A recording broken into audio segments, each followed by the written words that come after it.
Bonsoir à tous, on va corriger l'exercice numéro 174 de la trigonométrie avec des dessins qu'il faut décrire sous forme de fonctions. Donc ici, je me retrouve avec des sinusoïdes différents et on va représenter un petit peu à quoi ils correspondent. Ici, c'est assez simple puisque j'ai de la chance, ils commencent à 0 tous, donc je n'ai pas de question de déphasage pour l'instant à régler.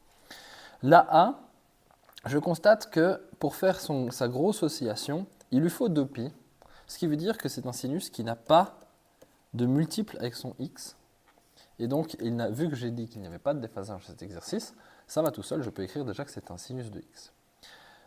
Donc, je n'ai pas d'augmentation de la fréquence, donc je n'ai pas de multiplication à l'intérieur du sinus.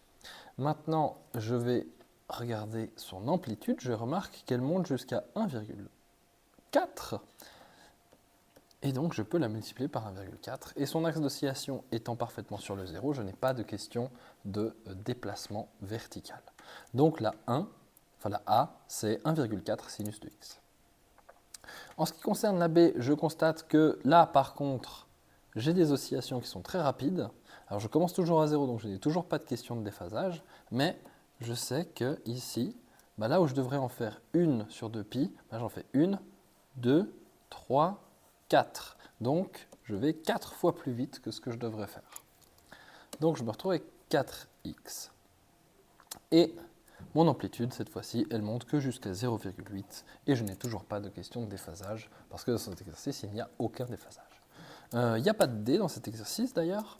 Et le C, on remarque qu'elle commence par descendre. Donc déjà, ça, c'est un petit peu particulier. Et on va compter, elle fait une oscillation, deux oscillations, et demi pour arriver à faire 2π.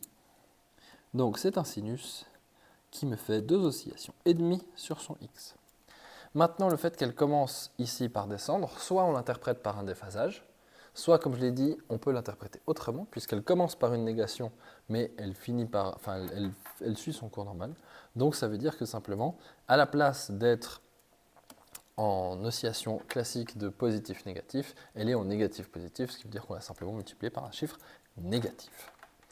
Et je constate qu'elle descend jusqu'en moins 1,3, donc j'ai 1,3 sinus de 2,5x. Et voilà pour cet exercice 170.